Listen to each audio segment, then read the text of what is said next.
All right. I got it on day I one want too. to hear a little bit about it. I haven't had a chance to really talk to anybody I like about the it. cartridge too. Oh yeah, that's right. It is a cartridge-based system. I forget about that sometimes. Tyler's so weird. just in the corner, just whacking off to those new cartridges. Yeah, physical media. Physical. Enter the podcast with that. Yeah. All right. So I'll Wait, what live my stream? phone's silent. We're live. That's what I'm talking about. Yeah. I mean, you seen that guy who actually live streamed himself masturbating, right? Oh my God, I did see that one. That was funny. Terrifying. But he got like a huge boost after that, though, did he? Like he denied it for the longest time until he finally admitted it. That's terrifying. He should be lucky that he didn't get banned from Twitch or something. Well, nobody saw anything. Except the people who watched it and posted it everywhere. Well, Isn't there a video about it? From what I saw, he was like down like this. He was like, it was like below the camera, so you couldn't see anything. It was just him having a weird face. Oh my God! All right, that's terrible. I feel bad for the guy. We'll go ahead and get started on that. Well, like my favorite was the guy who he was pretending to be crippled for a long time. Oh, and he was in a wheelchair, and he just got up in the middle of the street. It was a miracle. It wasn't in the middle of the stream. He thought the stream was over. He thought the stream was over, and he tried to play it off like, "Oh, I tripped, or it's a miracle." Yeah. Oh my goodness. What a jackass.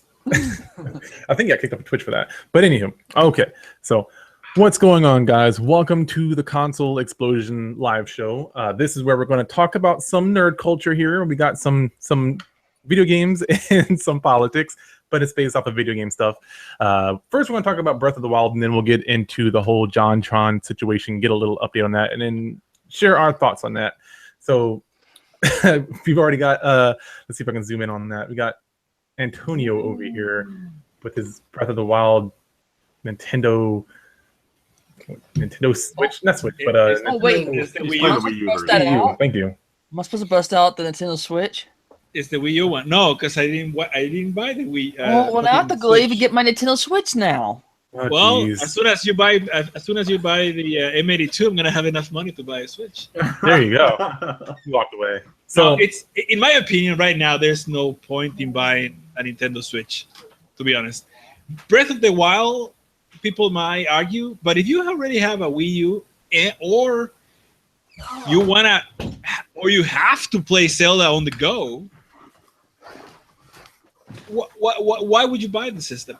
There's a lot of problems with the system right now. Actually, this is one problem that us, like dedicated gamers like us, really confront every time, because we are first-time buyers, right? First wave buyers. Is that what it's called? First generation buyer or whatever. Yeah. Yeah. So what happens is Early adopters. Early adopters. That's the part. So what happens is that we actually buy the issues, right? Because these are the first units out of the wild, and we are pretty much paying for Nintendo to eventually be fixing that in later batches, right? So it's better to wait, for a couple of waves until you buy this thing. There's a lot of issues with the system, I've heard, right? Nope. And well, you maybe not having anything because you just fucking played for an hour. That's why. Well, gee, I was at the expo. Well, there you go. But you eventually might. Anyways, to me, there's no point. I got the Wii U. I bought it there. People are saying that it's a 10 out of 10. It's not a 10 out of 10, guys. You know what? Why? It's 11 out of 10. Why is that?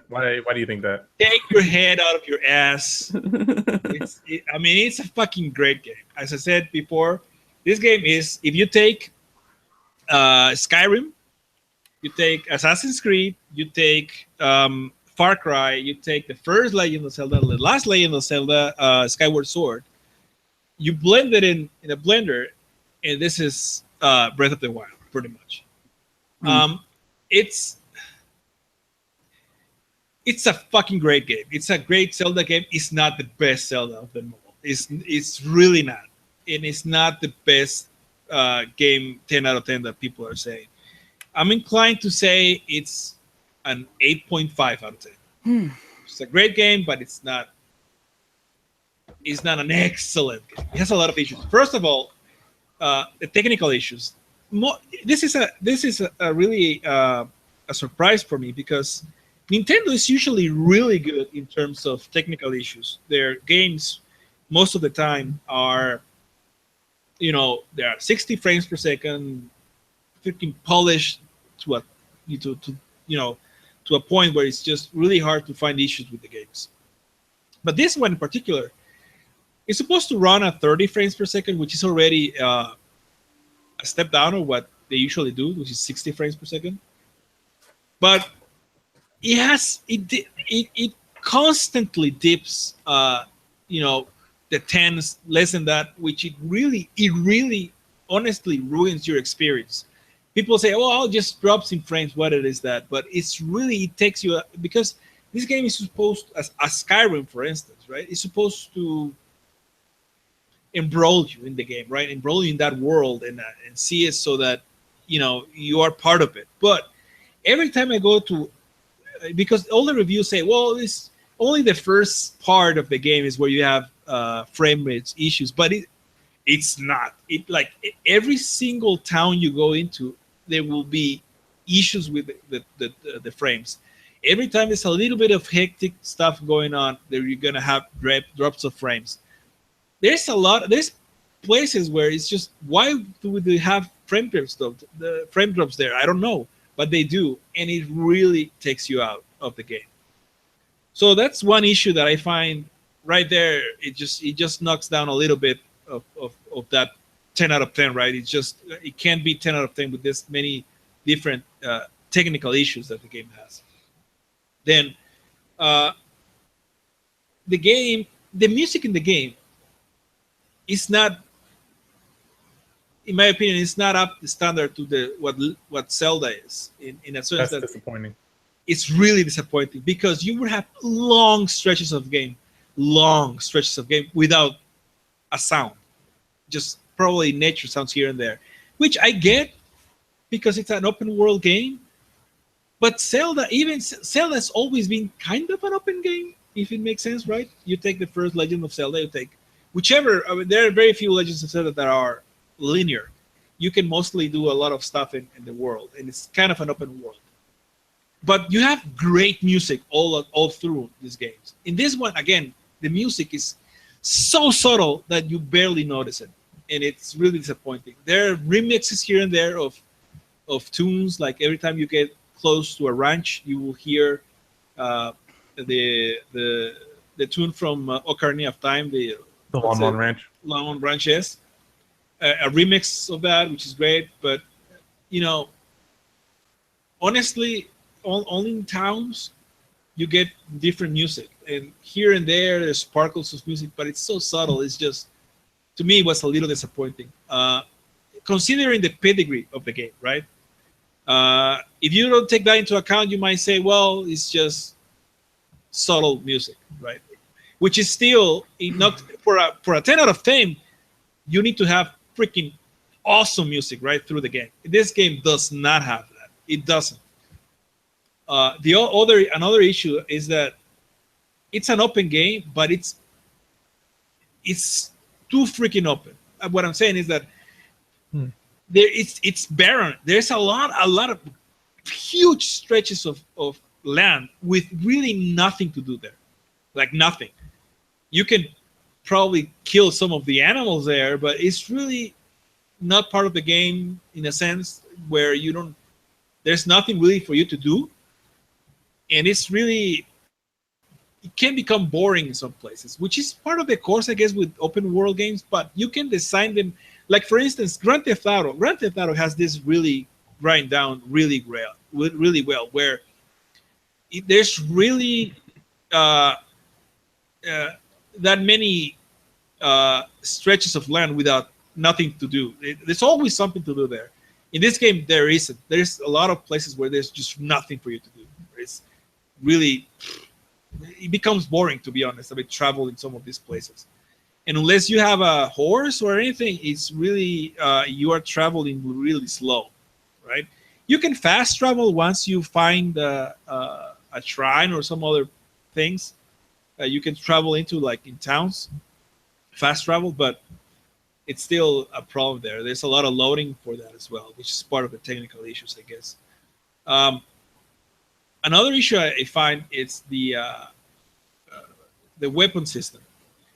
The weapons they break, and I wouldn't mind this that much, but you have a very limited space. You can upgrade that space, but for that you need to find these little guys, the little green guys, the children of the first kind of guys, and you need to find a lot of them to upgrade that. But the problem is that some weapons, it just lasts like you fucking slash it 2 times and it breaks. So like, fuck me. And then you have weapons that are really hard to find and really good that you are afraid of using, but you are not encouraged to use them because you're gonna break them. And then what happens when you go to a boss or a fucking difficult enemy? You don't have anything like a fucking tree branch to try to whack them off, and it's just it discourages the uses of high-end weapons, if it makes sense. You are constantly using low-end weapons because you are afraid of breaking the other ones.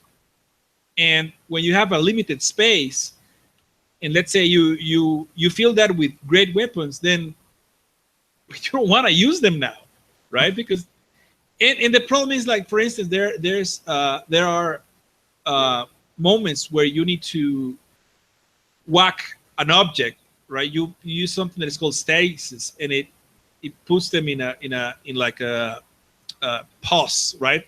And you whack it off, and then it will just blow away after it will fly away after the time passes, right? Problem is, you have to use a weapon for that, and you can break it using that, right? So sometimes you're just randomly looking for something to use it to whack that thing off. And why are you laughing? Because I say whack off? I'm trying to stay mature here. I'm trying. So I think there's also, again, some design issues like those where... So wait, though, real quick. Is there no way to get the weapon back whatsoever? No.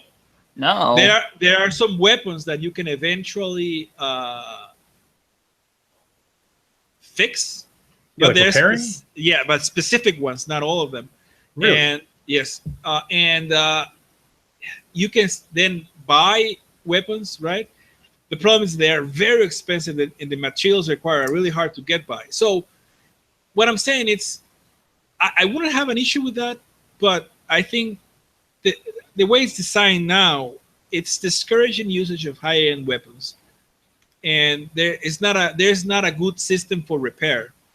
I wouldn't mind if they break, but if you could repair them with reasonable shit that you find, or do like the Monster Hunter route where you get like a stone or whatever it is and you can repair it. I think you could do that in that game.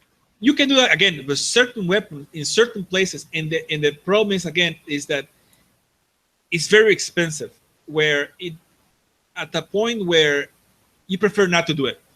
Can you at least like fist to fist, like hand-to-hand combat? No, you cannot do hand-to-hand. No. Once you're out of a weapon, unless you have a bow, you can probably use your bombs. Yeah, but that's what I'm doing right now. You're using your bombs? Yeah, I don't have any weapons at the moment, so I'm using bombs. I'm using bombs. So that's what I'm saying. That's, to me, it's a design issue, right? It's like not Resident Evil open world style or something with like sparse weapons and whatnot. Yeah, and like the bows are really scarce to find. Not the bows, the arrows, sorry. Yeah.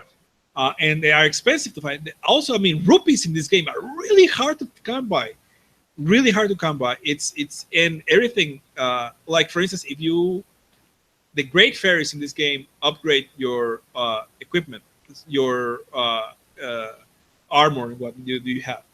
Right. Problem is, to awaken them, they ask you for money, right? For some reason, I don't get why you need rupees to awaken them. Yes. Well, I mean, you woke them. Fucking horse. Anyways, it's a lot of money that, sometimes it's just, you don't have it because, again, it's really hard to come by. So if you had to give this a rating, what would you give it? Again, like an 8.5 out of 10. Okay. And real quick, Tyler, I know you haven't played a lot of it, but so far, just initial or overall thoughts on the game. Well, I haven't really played much of it. I only Mhm. played like an hour or two of it, and the dungeon seems pretty cool. I love the little tablet I got. It's kind of odd for a Zelda game to have a technology like a tablet in the game, but other than that, my big issue is the weapons. Currently, I'm playing the game, and all I can do to defend myself is using the bombs, and those take a while to regenerate. Yeah, you eventually can upgrade that so that it takes less time to regenerate. But Yeah.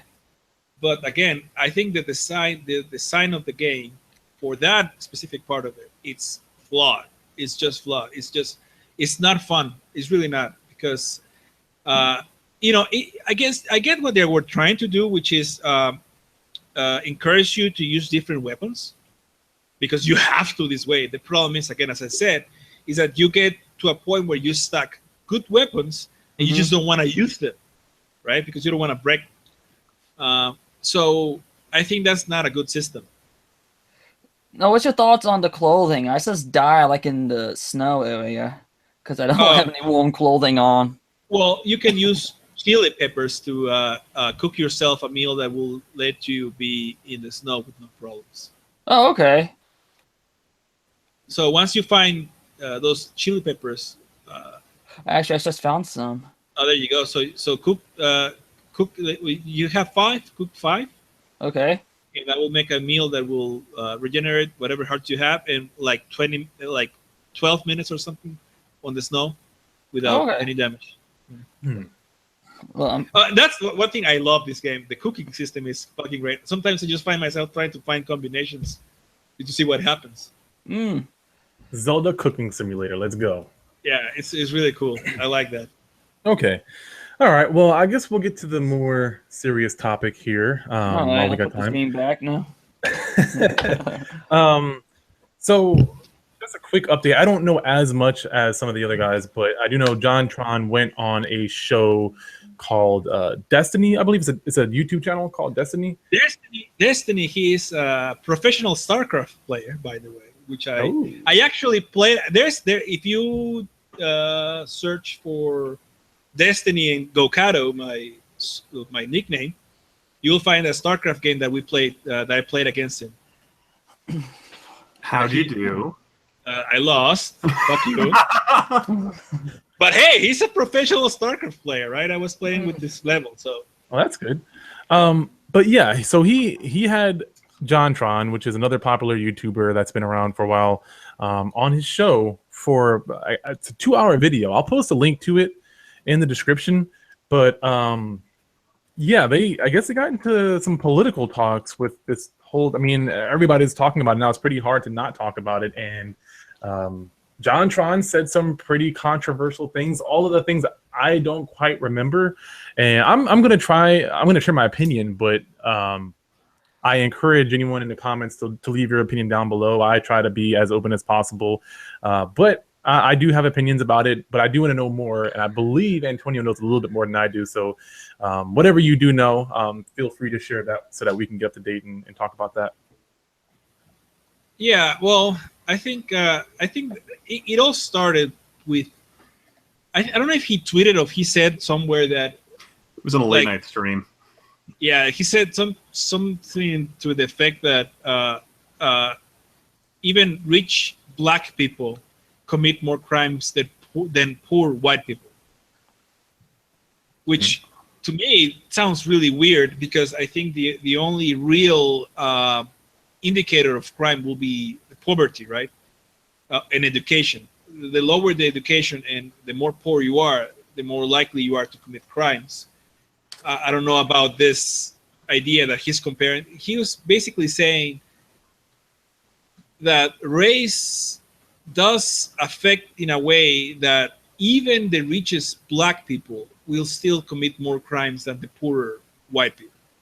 Yeah. Which is misguided, to say the least, in my opinion, right? Yeah. So what happened is this Destiny guy, which he's again a professional StarCraft player, StarCraft all the way, bitches. So, but he started debating on his channel a lot, right? And he started calling me out on Twitter, and eventually they set up a debate between the two of them. And there's, I mean, you can search for that debate, Destiny versus Jontron, and you'll see it there. Honestly, it felt like, you know, Destiny, he's like a good debater, right? So it felt like he destroyed Jontron in that debate, you know, with data and stats and just logic, right? Jontron seemed willfully unprepared, right? But out of that whole conversation, really he came out with you could sense out of him that he was saying, you know, that white people do have like better, they're better in a sense, right? And that the immigration was displacing the white people, in that will be a problem for the USA eventually. You know, and it was weird, and he called this out because he himself he's from, what is his citizen? His parents are Iranian. Iranian, right? So I mean, his dad is, I know for sure. Yeah, so that tells you right there there's a issue, right? Because he himself is not a white guy. I mean, He looks white. he looks white, but It's okay as long as you look white. yeah. I think that's to me that's how I always looked at thing. Okay. So my white guy as well, I guess. Yeah. You don't have to be European to be white. Yeah. You Well, can be Irish and be white. okay. Well, that is true actually in a grammatical sense, because you are white, right? I mean, Yeah, and I'm German though. but you're white though. You know I that know, exactly. Irish is still European, though. I don't know. Go ahead, Antonio. I'm sorry. And we were discussing this when we were not live here on the stream, but I think Ian put this better, because I really don't think that he's like racist, and he might be a little xenophobic, but he's not racist or anything. But I think Ian made a great point, and I think he comes from a place of fear, as you said, Ian. I think that makes sense, where they feel threatened, I guess, that white people will eventually become the minority in the U.S. And I mean, I don't know what that really entails. Well, but what you have currently in the United States is, in California especially, you have current census data states that I think something like 52% of the state is actually Hispanic, at least in the southern parts. And what you have there, though, is you have 52% is Hispanic, but about 30% of those people are still under the age of 18. So you still have an ethnographic group of people that can't vote or influence policy. So I think a lot of that potentially in California comes from a fear of these people voting more liberal or something along those lines. But I mean, if you look at ethnographical facts about Hispanics or Mexicans, that they are notably more conservative when they vote. So it's just one of those intriguing things where I think they're fearful of that. But ultimately, if you look at states like where I live, Idaho, we have maybe 5 to 10% Hispanic and Black. So it's not even the case in the rest of the country. I mean, you have more ethnically diverse places on the coastlines, but then when you get to the South, you have places like Mississippi, which are 35% African American and things like that. So it's a weird paranoid concern that's been around for a long time. So here's the other thing that came out of that conversation, which I think I found that to be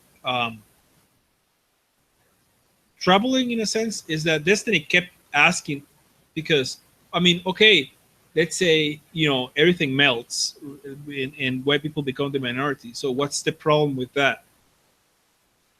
And Jontron kept just laughing about that, saying, dude, it's like saying pretty much that other influences in the US culturally, right? What would be the problem with that, right? Why you having more tacos or having Mexicans that have a strong sense of family, for instance, right? Or whatever other issues that we have, good and bad. Why melting that a little bit with what you have? What would that be the problem? What would that generate? Why would that be an issue, right? See, the thing that I've always found really intriguing about this argument about Mexicans coming in and replacing, I guess, white communities or something along those lines is, for me, like I grew up in California. A lot of the Hispanics and Mexicans I knew there had basically over the course of 1 or 2 generations become very, very integrated into, I guess you could call it, the white culture, in the sense that a lot of these people were becoming more and more like white people in that sense. I don't necessarily know what the term would be, but it's kind of, I think it's misguided to think that these people will come in and replace white culture or whatever it is Jontron is so protective of. Because I think he's been quoted as saying you wouldn't ask the Japanese to be less Japanese or something along those lines.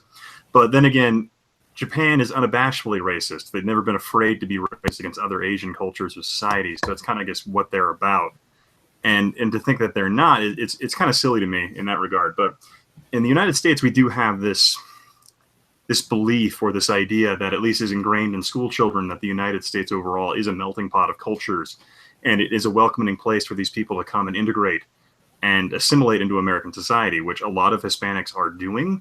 And I think it's relatively ignorant to believe that they wouldn't become a greater part of American society and that American culture wouldn't benefit or adapt to what is coming, because the United States has always been built on this idea of fluxing in new people. I mean, if you look at historical context for what we're going through now, there have been other events in American history that illustrate this pretty well. You have in the mid-1800s, you had the Irish potato famine, and you had Irish people by the millions coming to the United States to try and survive, basically, because they were dying by the thousands due to famine. So, but you had a great fear within the United States that they were anti-Catholic and anti-Irish, because Irish people were not, at that point in time, Anglo. They weren't considered Anglo or white. They were kind of the trash of Europe, like fucking Irish, right? I mean, fuck the Irish, yeah. So on the front of bars, you'd have signs that would say "No dogs," and they didn't mean dogs; they meant Irish people. So you had this kind of backlash to Irish communities coming in, which were very white. And look at that. All we really celebrate that's Irish now is St. Paddy's Day and have maybe corn-fed beef once in a while. So it's one of those things where ultimately it will integrate into American society and become a part of it. It's not something that's going to wash away the fabric of what is American. And I think this is just a theory of mine that, like, growing up, a lot of people learn in school of the things white people did to Native Americans and stuff like that. And I think what we have now is I would say a backlash of people having a relatively high level of white pride or pride in their culture and their people, which isn't necessarily a bad thing. But when you take it in a direction that makes you believe that your culture is innately superior to others, it's kind of an odd and disturbing thing to believe that you're better just because you come from a different background or different people. I mean, the United States is on top now, but we won't always be. So it's not like we have an example of some other people that thought they were superior race and that caused a war and an issue, right? Yeah. Again, well, it's this whole thing again where for some reason we tend to repeat history, right? We humans are stupid and we repeat history. I don't know why. I don't know why we can't learn from it, really. Well, I had a great, so I have a YouTube video, my Red Dawn versus Red Dawn video, and recently I've had a number of Russians come and invade my comment section. And Russians? Yeah. Here's the intriguing part about it. These Russian folks, they have this absolute disdain for the part when the troops land and start shooting up the high school.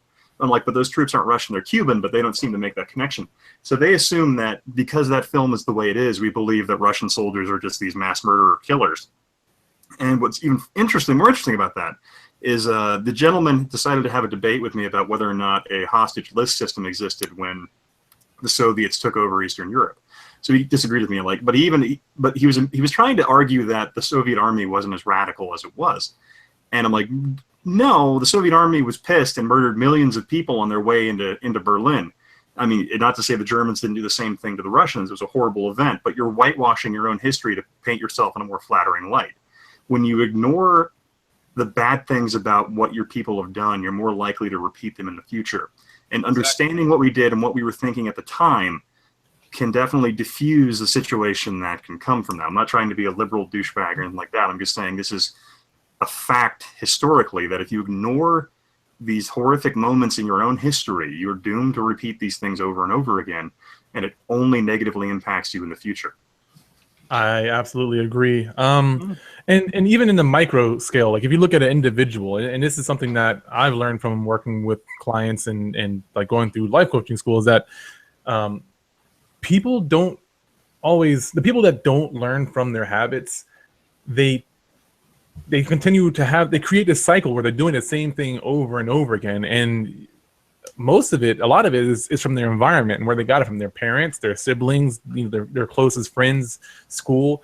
They pick up all these habits, and they once a lot of them get secure in the way that they are, they stick to people that are in that same habit. And what you have, again, going back to what I was saying before, is that you have these people who just don't seem to want to try something new for whatever reason. They just keep thinking that what they're doing is right. You have these people in power that want to be in power to have the power, but you have people. So my opinion here, like people like Neil deGrasse Tyson, Bill Nye, people who are scientists and philosophers who care about the betterment of the world through exploration and understanding how things work. These guys, if you have listened to their conversations, they're not just scientists. They're really intelligent, but they want nothing to do with politics whatsoever because they know how disgusting it can be. And it's a shame because you have these people who are in power who don't seem to have everyone's best interest in mind, and they repeat the same habits that they had from when they were raised or their upbringing or whatever the hell. It's exactly what you said, I think, Tavian. I think that that's the problem. I think that type of job attracts certain type of people. Yes. I agree. So, and that's why people like Bill Nye, the science guy, are not attracted to that, right? As you said, I think, and that's the problem. I think that's the problem because it attracts certain. It's not, of course, 100%. You have people like Bernie Sanders, right? That it's clear that he's not like that, right? But most of the guys are, and that's the problem. Yeah, and there's a certain system that's set up that's years and years older than us that's hard to break. We have a system that's based off of the habits of those people, and it's hard to break an individual's habits. So you take that and multiply it by the country, and that's like breaking the most stubborn person's habits in the world. It's not easy to do. There's a lot of limiting beliefs and so many things that are wrong. And it's really sad because we as again, like for us here in Mexico, right? We have a very corrupt system that is changing slowly, but it's changing. But there is a saying that is sad, but I think it's very true, is that every civilization has the government that they deserve, which is kind of sad sometimes to hear, but I think it's true. Yeah, I kind of agree. And I don't want to get too much into the personal stuff of it, but that's something I've been more and more fascinated by is politics. Again, sorry, this conversation went to the political side, but it is kind of part of nerd culture, and there are a lot of things happening in the near future that may affect us that you may want to keep an eye out on, like net neutrality. But yeah, for me personally, I've actually been learning more and more about how politics work and how I can do my part, because there's a lot of things that are happening, a lot of changes that could potentially happen if people who are like us, who don't want those changes to happen, but aren't doing anything actively about it. We're not calling our Congress, we're not, I think that's the right word. I'm still learning, but calling these offices, calling these people and saying, that's not what I want. I don't want this to happen. I don't want this bill to pass. Your congressman, you mean? Yeah. You have congressman and your senator. Congressman is usually based on your population in your district, which there are websites you can go to, like Find My Congressman and Find My Senator. Typically, the easy thing about a senator is there are typically only 2. So that's a lot. It's pretty easy to find your senator. Boom. So maybe in the future we might talk about net neutrality, because I think that's something that's happening in the very, very near future. There's going to be a bill that's, I don't know if it already got passed or not. I know something very recently got passed where House Resolution history, right? House Resolution 34 passed. Is that what the which is? Yeah, it allows your ISP to sell your browser history. But here's the thing about that, though. Something to think about is that the FCC rule that was in place actually hadn't been implemented yet, so ISPs still were harvesting your metadata. So it hadn't been in place yet. So this is reversal of that to where they can do that. But the fun thing about this is, though, if you get together with your buddies and you collectively pool your money, you could buy your congressman's browsing data. So something to think about that you might want to try doing if it does annoy you enough. Well, can I buy you guys' data? Yeah, you could, theoretically, if you put together enough money and then you negotiate a contract with the ISP that I'm associated with, you could buy my browsing behavior. Wow, Ian, you're looking at so many dog porn. What's up with that? Right? Well, does anybody have any closing statements before we head out? I got none. If you want to go on that route, you can contact your congressman a number of ways. Typically, they have their own websites that they use that'll let you contact them directly. That's usually the best way to go about it, but odds are they won't respond to you about anything serious.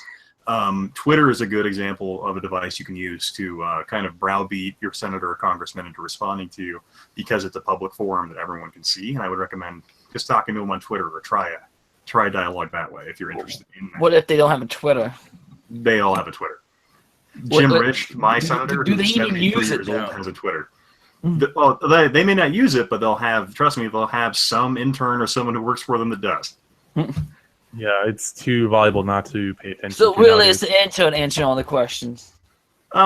Possibly, yeah, or responding to mean tweets or things of the like. Okay. Well then, I'm going to go down the line, starting with Antonio. You can find out where they can be found and what they do. Yeah, you can find me at YouTube at Gocado Retro Reviews, and of course at the Console Explosion. All right, and Ian. Yeah, you can find me at www.historicnerd.com, or if you want to watch me on YouTube, YouTube/historicnerd. Or if you want to talk to me directly, feel free to say things to me, horrible things if you want, on Twitter, at historicalnerd on twitter.com. And Tyler. Well, you can find me on YouTube, the Video Game Hunter 32, or Hot Anime 32. That both take you to the same channel. I recently just put up a new YouTube video, My Little Nostalgia, on the Nintendo 64. So please check that out. And I also have a Twitter, VGH32. Feel free to tweet me about anything nerdy related. Usually I get tweeted about brony stuff, but whatever.